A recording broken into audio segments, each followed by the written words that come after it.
예, 소개하지 않고 바로 설교해도 되죠? 예, 원래는 우리 교회면 저하고 이제 익숙하기 때문에 그냥 시작할 수 있는데, 이렇게 다른 교회 성도님들을 뵈면 저하고 이제 이렇게 형성된 게 없으니까, 그래서 좀 쑥스럽긴 하지만 그냥 바로 증거하도록 하겠습니다. 여러분, 김두한을 알죠? 일제시대 때 주먹을 한참 썼던 김두한. 우리가 보통 종로 하면 떠오르는 사람이 김두한입니다.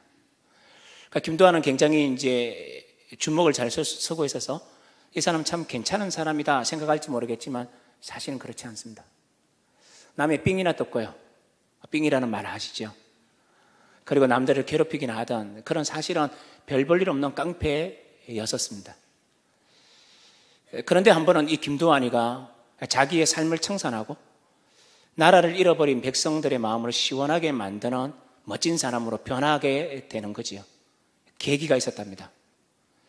경성유도부에 있는 자기가 형이라고 숨기는, 형이라고 부르는 어떤 한 사람이 병원에 입원하게 됐습니다. 그래서 김두한이가 찾아가지요. 이렇게 말합니다.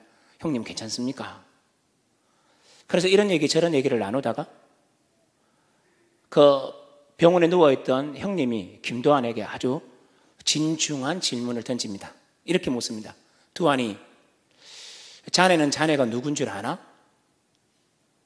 그러니까 김두한이가 굉장히 깜짝 놀라죠. 그러나 남자답게 대답합니다. 형님, 나 안동김씨 김두한이요. 재미없다, 그죠? 그러니까 형이 웃습니다. 그리고 다시 물어요. 아니, 자네 그거 말고 자네는 자네가 누군 줄 아나? 그렇게 대답했는데 또 물으니까 김두한이가 굉장히 뻘쭘해졌습니다. 그리고는 다시 어떻게 할까 하다가 한 번 더 크게 외치는 거죠. 형님, 나 안동김씨 김두한이요. 왜 자꾸 물으시오? 근데 형님이 한 번 더 묻습니다. 두한이, 자네는 자네가 누군 줄 아나? 김두한이가 굉장히 뻘쭘해지기 시작했죠. 아무 말도 못하고 가만히 있으니까 그때 이렇게 얘기합니다. 자넨 말야, 김좌진 장군의 아들이시라네. 일제와 더불어 전쟁을 벌이시고 청산리 전투에 대성을 이루시고 민족의 희망을 주었던 그 장군의 아들이라네. 김두한은요, 이제까지 살아가면서 어떤 생각했느냐면, 난 깡패야, 난 별 볼 일 없는 사람이야 라고 생각했는데, 그 형이 가르쳐주는 자기의 자기됨을 깨닫기 시작하게 된 거죠. 그 다음에 어떻게 됐을까요? 종로에서 일제에 신음당하고 있는 상인들의 마음을 위로해주는 의로운 주목꾼이 됐다는 겁니다. 물론 이 이야기는 정식 한국 역사에 나타나지는 않지만 깡패 야사에 나오는 이야기입니다. 그래서 제가 이 말씀을 왜 드렸을까요? 사람이 변화됐다는 겁니다. 왜 변화됐죠? 내가 누구인지를 아는 순간. 마찬가지입니다. 내가 누구인지를 알게 될 때 사람은 달라집니다. 사람의 인생이 바뀌는 거지요. 우리 오늘 교회학교 선생님들 헌신 예배 아닙니까? 어떻게 헌신할 수 있습니까? 아주 자명합니다. 내가 누구인지를 아는 거죠. 다른 말로 바꿔볼까요? 김두한이가 자기 아버지가 누구인지를 알고 자기가 누구인지를 알았을 때 삶이 변화되는 것처럼 마찬가지입니다. 우리가 언제 헌신할 수 있을까요? 언제 주께 영광 돌릴 수 있을까요? 우리 아버지가 누구인지를 알게 될 때, 내가 그 아버지에게 어떤 존재인지를 알게 될 때 우리의 인생이 아주 사뭇 달라진다는 것을 성경이 우리에게 오늘 말씀해 주실 겁니다. 그래서 내가 누구인지를 알기 위해서 오늘 여러분과 함께 시편 8편을 살펴보려고 하는 거지요. 그래서 여러분 먼저 4절을 한번 눈여겨보십시오. 4절입니다. 4절에 이렇게 기록되어 있죠. 사람이 무엇이기에 주께서 그를 생각하시며 인자가 무엇이기에 주께서 그를 돌보시나이까? 라고 말씀하고 있습니다. 여기서 굉장히 중요한 단어를 먼저 한번 생각해 보자. 사람. 두 번째는 인자라는 말입니다. 여러분, 사람이라는 말뜻 속에는 어떤 의미가 있느냐 하면 피조된 연약한 인간, 이런 뜻입니다. 그리고 인자라는 말은요, 죄성을 가질 수밖에 없는 인간의 연약성을 말하죠. 어쨌든 이 두 단어는 우리에게 말해주고 있는 게 뭐냐? 사람은 누구냐? 부족한 사람입니다. 연약한 사람입니다. 아무것도 아닌 사람이라고 성경은 명확하게 정의 내리고 있습니다. 나는 죄 지을 수밖에 없는 죄성인 존재, 죄성을 가지고 있는 존재라는 것을 우리가 말해주죠. 그렇게 다른 말로 바꾸십시다. 하나님 앞에서 부족한 존재라는 겁니다. 제가 이렇게 해석을 했어요. 이 해석이 여러분 마음에 드시나요? 그런데 이 해석이 이렇게 나온 이유가 있습니다. 그냥 설명하는 게 아니죠. 왜냐하면 3절과 연관성 속에서 4절이 나왔기 때문입니다. 3절과 4절의 연관성을 한번 눈여겨보십시오. 3절입니다. 3절 이렇게 말하죠. 주의 손가락으로 만드신 주의 하늘과 주께서 베풀어 두신 달과 별들을 내가 어떻게 했다고요? 보오니 하고 난 다음에 4절에서 뭐라 그래요? 사람이 무엇이간데 인자가 무엇이간데라고 묻죠. 그 4절의 말씀은 몇 절과 연결이 되어 있다고요? 3절과 연결되어 있다는 겁니다. 그러니까 이 얘기는 무슨 얘기입니까? 여러분 요즘 밤에 여러분 집에서 아파트 베란다에서 아니면 여러분 집에서 하늘을 한번 쳐다보십시오. 별 보기 쉽던가요? 어려워요. 경상도를 한번 쓰십시다. 우리 교회에서는 제가 경상도 말 쓰면 뭐라 하시거든요. 여기서 한번 써봅시다. 하늘 바라보면 요즘 어때요? 하늘이 어때요? 꾸물이 하잖아요. 그렇죠? 근데 제가 지금 기억나는 것은 제가 초등학교 때 우리 집 텐마루, 우리 집은 굉장히 넓은 집이었어요. 누나가 4명, 그리고 제가 막내 아들, 부모님이 살았는데 우리 집이 얼마나 넓었느냐 하면 방 2칸에 7명이 살았습니다. 그럼에도 불구하고 옛날에는 작은 텐마루 같은 게 있었잖아요. 그게 여름철 날 불 다 끄고요. 텐마루에 탁 누워서 하늘 보면 하늘의 별들이 막 쏟아졌어요. 아마 오늘 이 시편에서 말하는 건 요즘 같은 하늘이 아니라 그 당대의 하늘, 그러니까 하늘에 별 반, 하늘 반 이렇게 보이는 그런 하늘을 보면서 노래했음에 틀림이 없다라는 겁니다.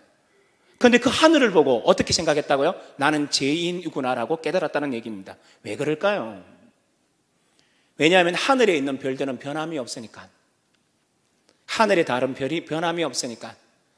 다시 말하면 하나님이 만들어진 모든 창조물, 그러니까 하나님이 만드신 모든 피조물들은 언제나 그 자리에서 변함없이 하나님을 찬양하고 있는데, 그런데 사람은 변하더라는 겁니다. 하나님에 대한 첫사랑도 변하고 기도도 변하고 예배 드리는 마음도 변하고 하나님을 사랑한다는 고백도 변하고 인간은 변해요. 그런데 누군 변하지 않아요? 하늘의 별들은. 그래서 시편 기자는 이걸 깨달았던 겁니다. 아하, 하늘의 저 피조물들은 변함없이 하나님을 찬양하는데 나는요 그렇지 못하더라는 겁니다. 그래서 나의 뭐를 깨달아요? 인간의 죄성, 인간의 연약성, 이것이 인간을 아는 지식의 첫 발자국입니다. 그런데 여러분 여기서 끝나지 않죠. 성경은 우리가 죄인이다, 우리가 연약한 존재다, 여기서 끝나지 않아요. 왜 그럽니까? 4절을 다시 눈여겨보십시오. 4절에 이렇게 말하죠. 사람이 무엇이기에, 같이 한번 읽어볼래요? 사람이 무엇이기에, 그 다음에 주께서 생각하시며, 그 다음에 인자가 무엇이기에 주께서 그를, 두 단어를 우리는 눈여겨보셔야 돼요. 첫 번째는 뭐냐? 생각하시며, 두 번째는 돌보시나이까 합니다. 생각하다는 말이 무슨 뜻일까요? 이런 뜻이에요. 안전하 쓰나 당신 생각. 저는 현철을 얘기한 게 아닙니다. 안전하 쓰나 당신 생각이라는 거. 이 말은 뭐냐? 하나님이 우리를 그렇게 생각했다는 겁니다.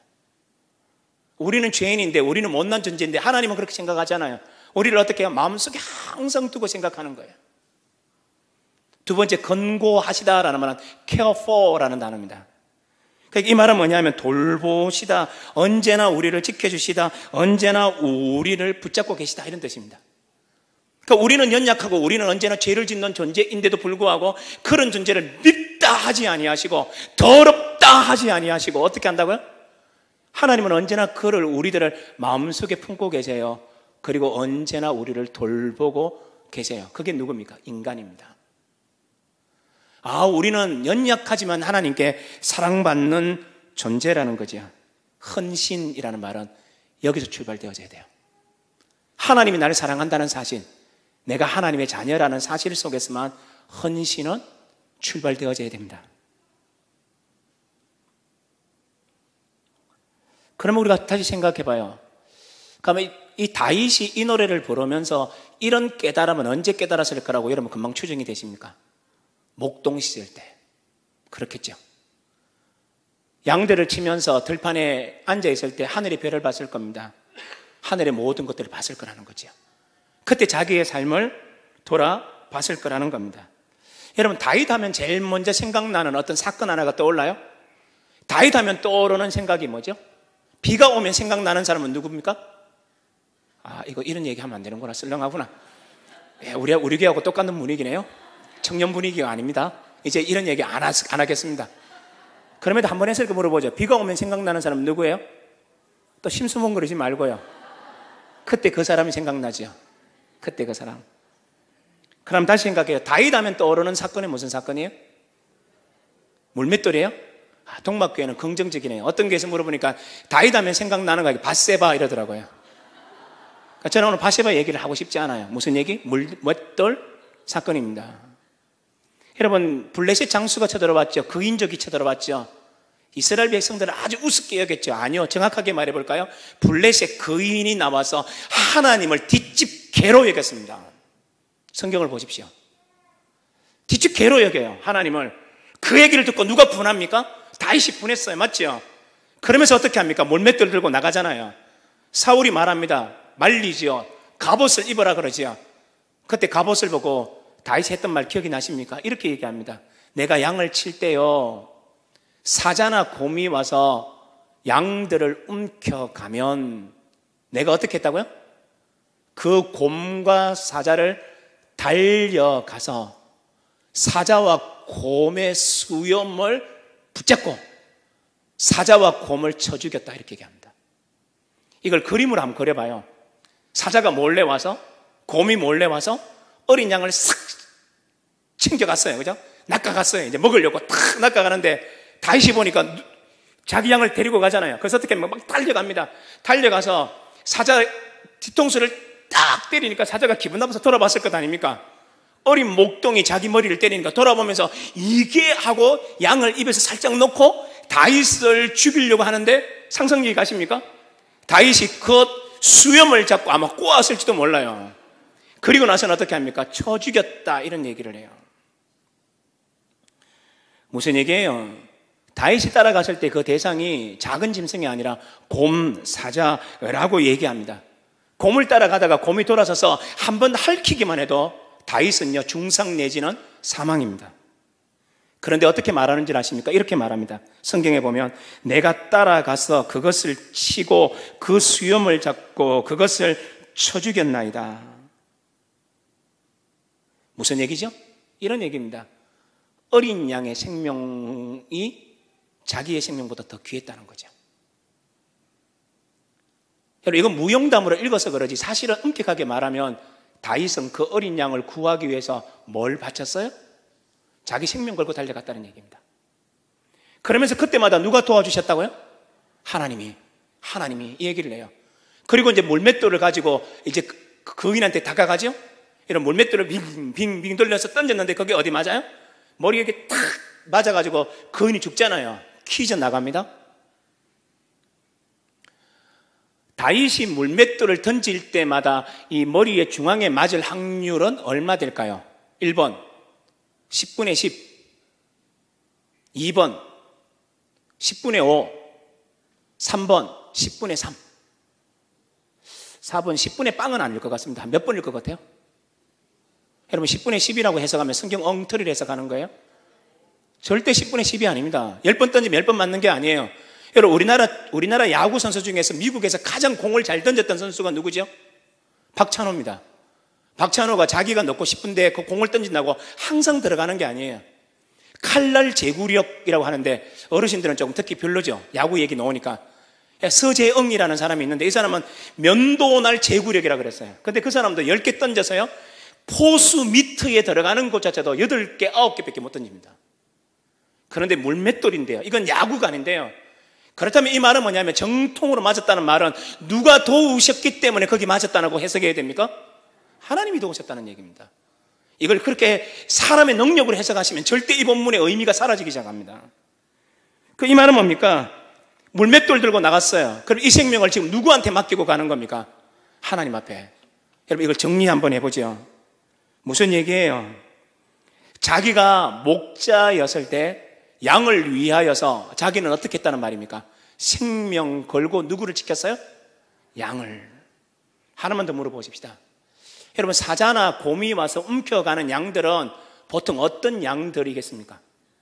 엄마 품 안에 안겨가지고 세건세건 잠드는 그런 양들을 움켜가겠습니까? 아니면 말도 안 듣고 지 잘났다고 그 초장에서 바깥에 나가지고 삘삘 혼자 돌아다니는 양들이 잘 먹히겠습니까?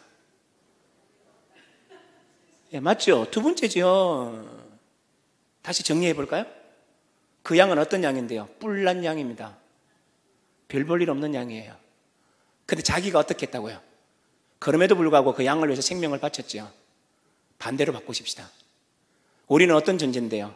사람이요, 인자예요. 연약하고 죄가 많습니다. 실수할 때가 많아요.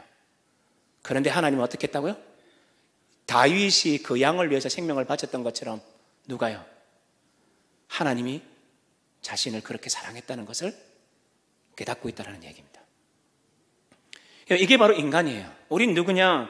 하나님의 사랑 아닙니까? 다시 말씀드립니다. 헌신은 어디서 나와요? 우리가 하나님께 헌신한다. 이게 어디서 나옵니까? 하나님이 나를 얼마나 사랑했는가에서 나와요. 다시 말합니다.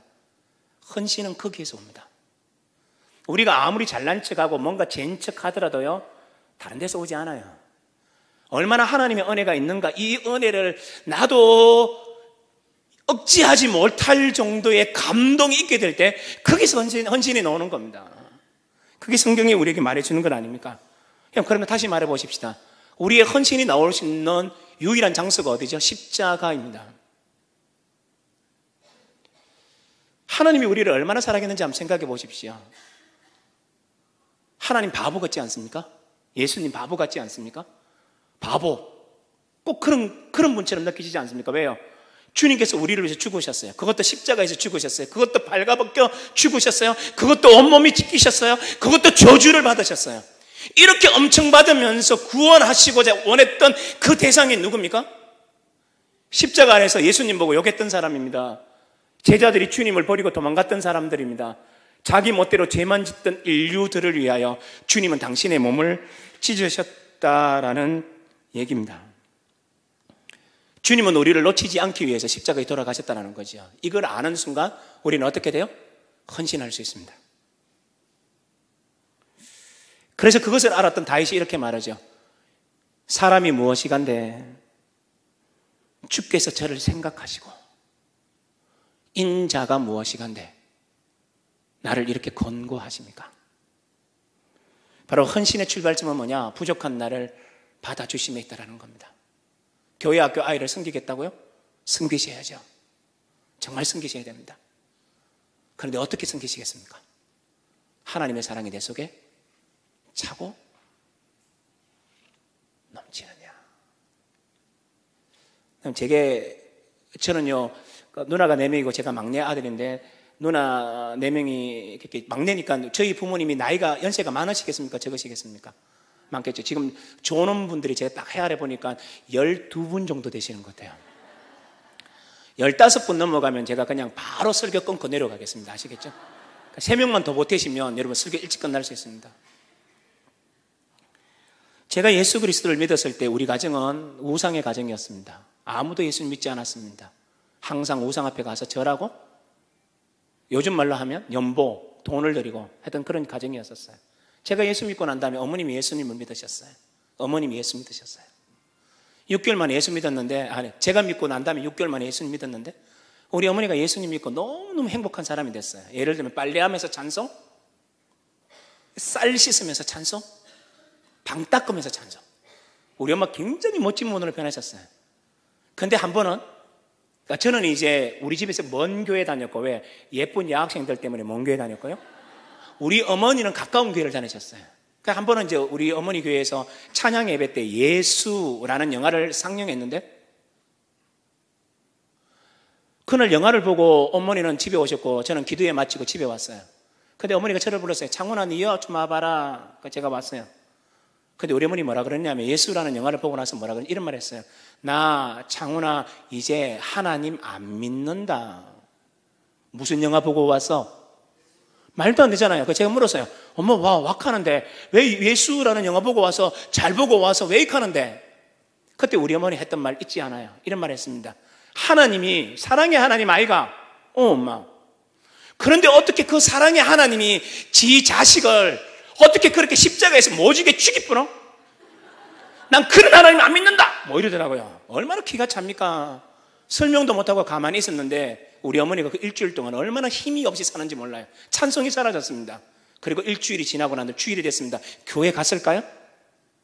안 가야 되는데 가더라고요. 이상해요.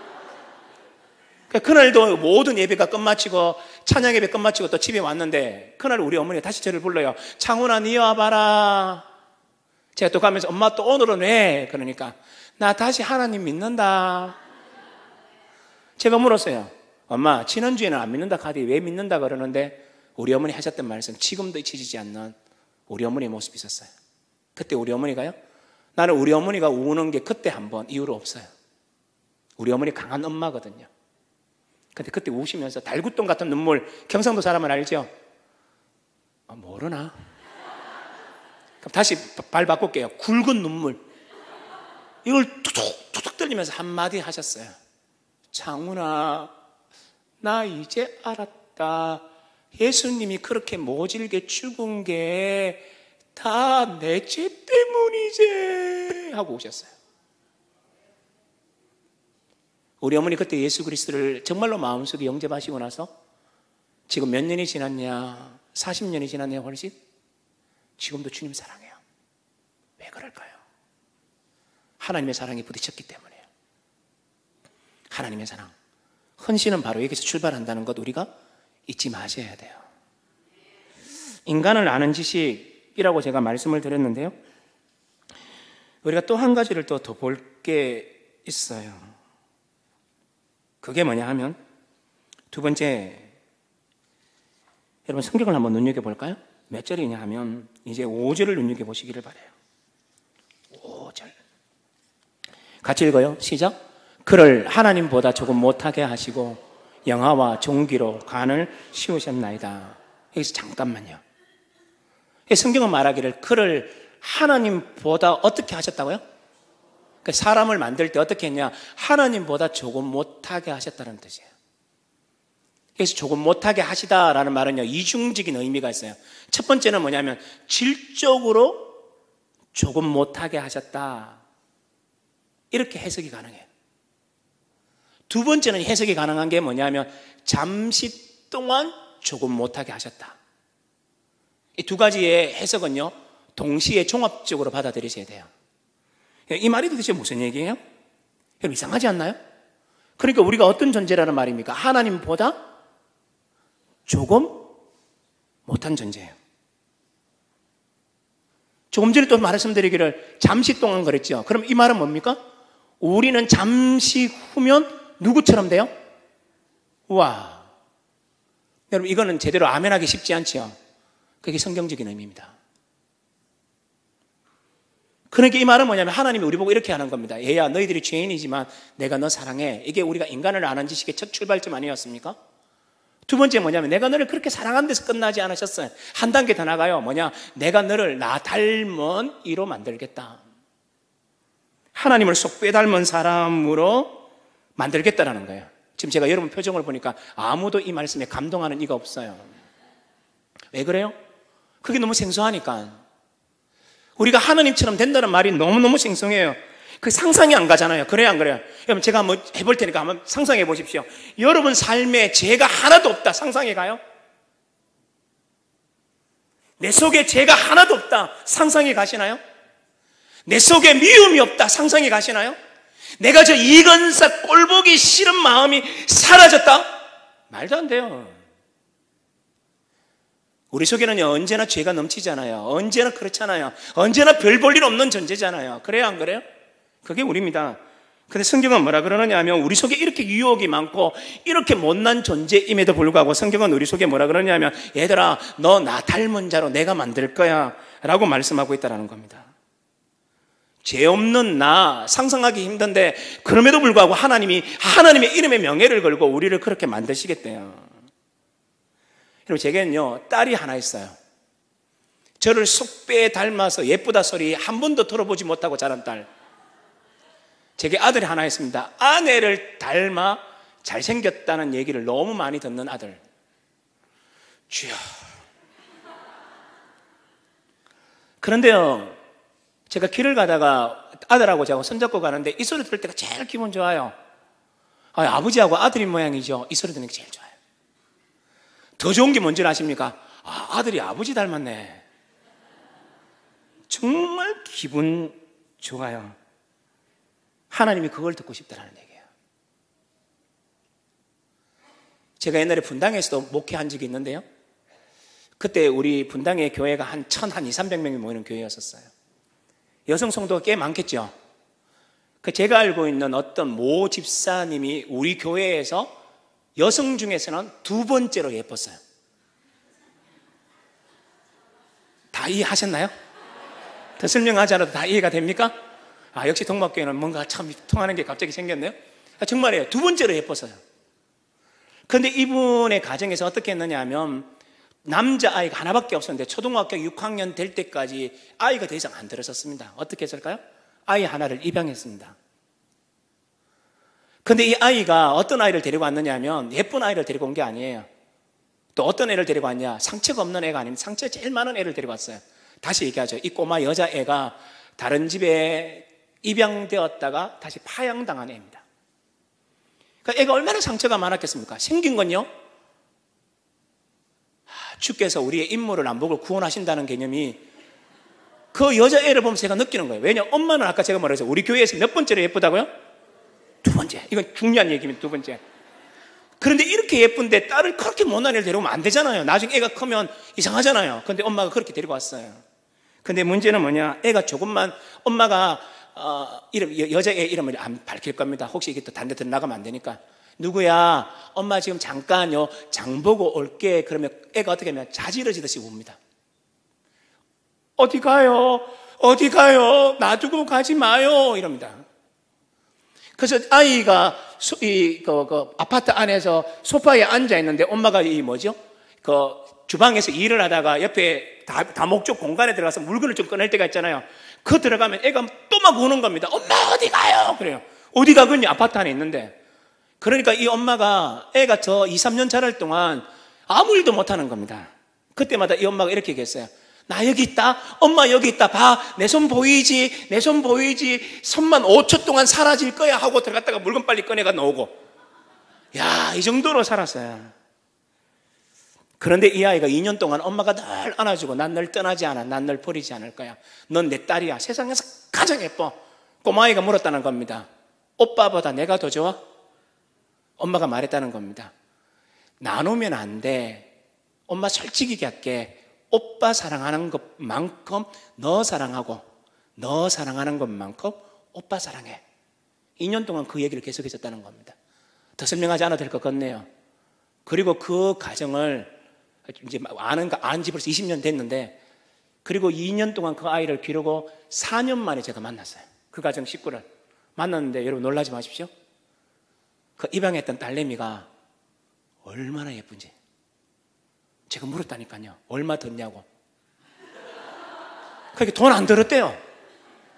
근데 어떻게 이렇게 예뻐졌냐 그러니까 모르겠대요. 자기도. 뭔지 알죠? 엄마의 사랑을 받으니까 엄마 얼굴이 되더라고요. 그래서 엄마하고 똑같아요.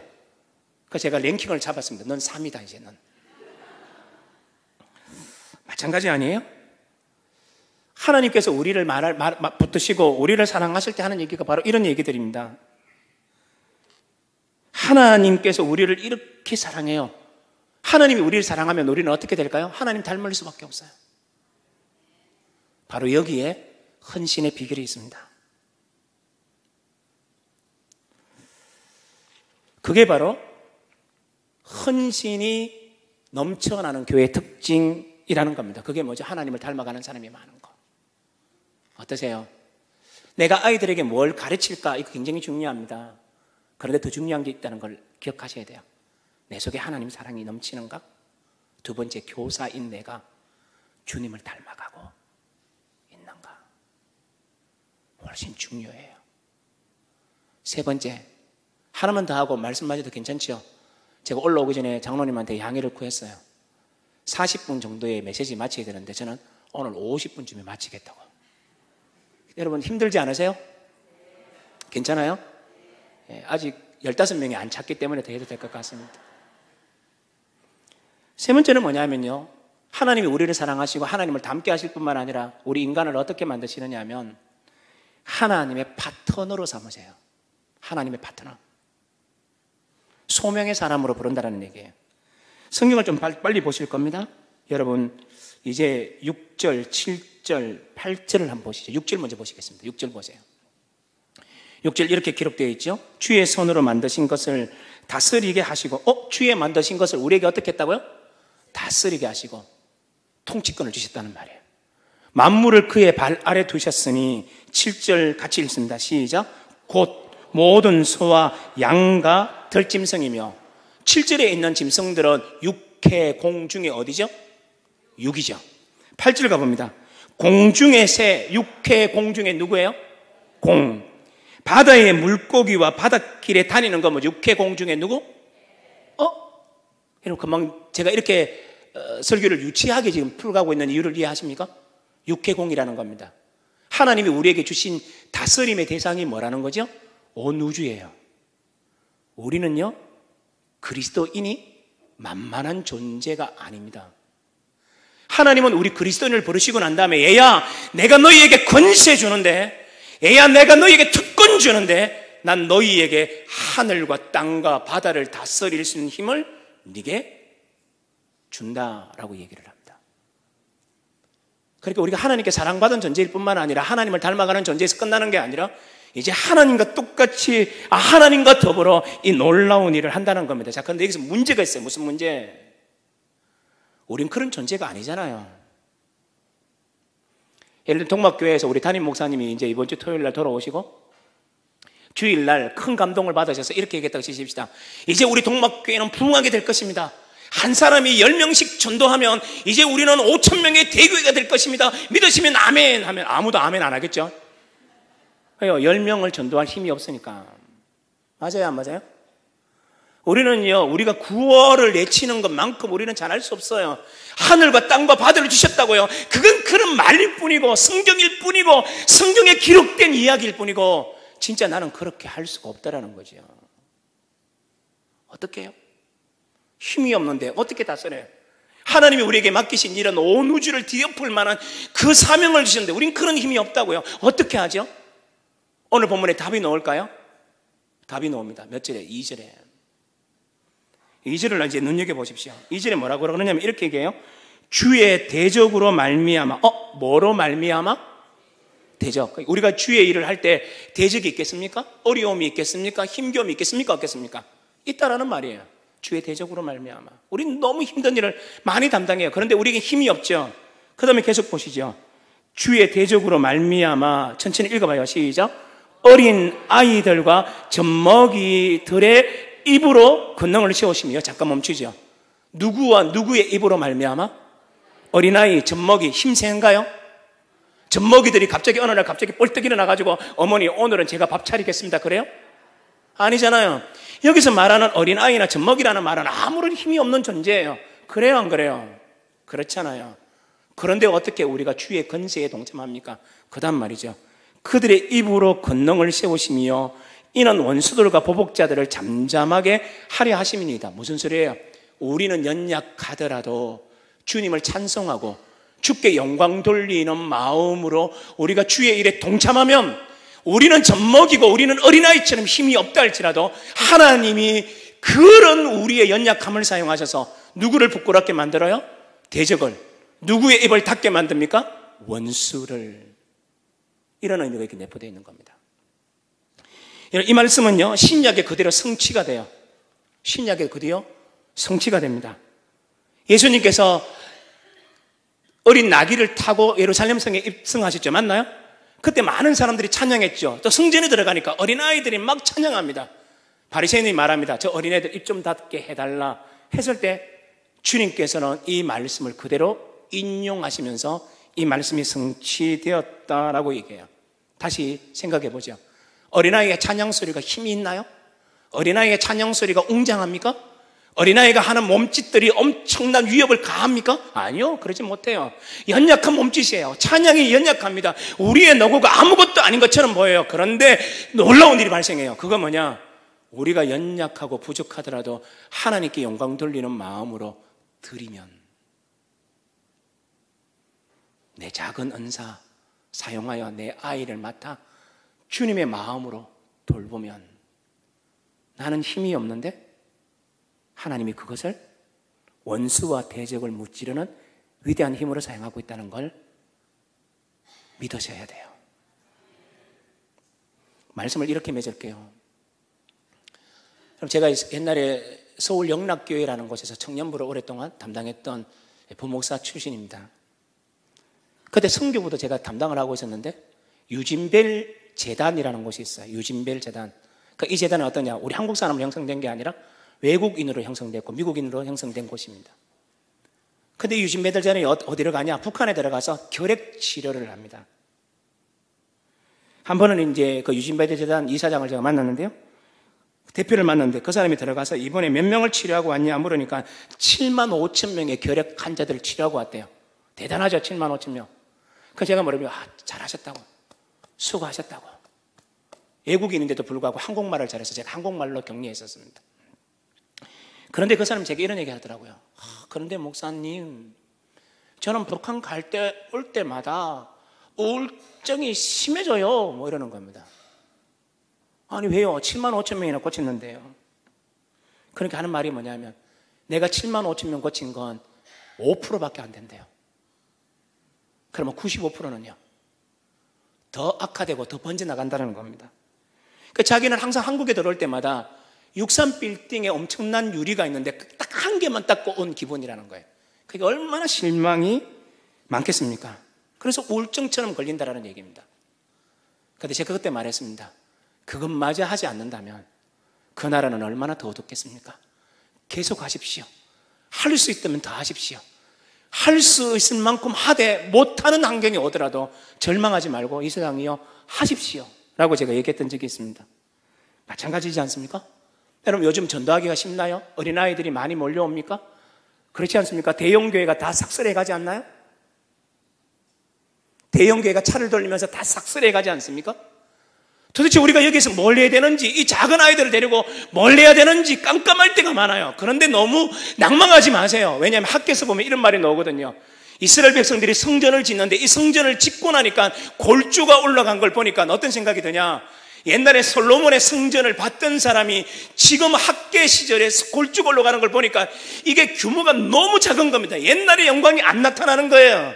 그래서 이스라엘 백성들이 거기서 탄식하면서 웁니다. 그 영광은 이제 언제 올 건가? 그 영광은 우리에게 사라졌다고 울 때 주님께서 이런 말씀을 해요. 얘들아, 너희들이 짓고 있는 그 상이 작아 보이냐? 그렇다. 정말 작은 일일지 모르겠다. 그러나 작은 일일지라도 내가 너에게 분명히 말한다. 이전에 나중의 영광이 솔로몬 시대의 영광보다 훨씬 크리라. 작은 것도 위대하게 받아들이긴다는 것이 주님의 말씀이라는 걸 잊지 마십시오. 교회학교 헌신 예배라 그랬죠. 오늘 강사가 와서 오늘 우리한테 도대체 뭘 얘기했지? 아이들을 섬기고 그 방법론을 얘기해 줘야지 왜 그런 얘기는 한마디도 하지 않았지? 그렇게 생각한다면 저는 용서를 빕니다. 그러나 더 근본적인 얘기가 있습니다. 참된 교사의 바른 출발점은 하나님의 은혜를 내 가슴속에 강물처럼 흐르게 하는 겁니다. 내가 예수 그리스도의 형상을 드러내게 될 때 위대한 역사가 나타나는 걸 기억하는 겁니다. 또 마지막 하나, 우리는 힘이 없고 연약하고 우리가 가진 규모가 적고 재정 규모가 적고 많은 것이 작다고 할지라도 낭망하지 말자는 겁니다. 작은 일, 비록 적은 일이라 할지라도 최선을 경주할 때 하나님은 그것을 통하여서 하나님의 위대한 영광을 받으시겠다고 말씀하고 계시기 때문입니다. 그래서 그런 마음으로 섬기기를 소망해요. 동막교회 모든 성도님들이 인간을 아는 지식 속에 들어가서 하나님이 나를 얼마나 사랑하는지, 나를 얼마나 하나님 닮게 하시는지, 그리고 우리의 작은 노고를 통해서 하나님이 얼마나 많은 영광을 받으실지를 기억하고 달려가는 우리 멋진 성도님들 되시기를 주님의 이름으로 간절히 축복합니다. 하나님 아버지,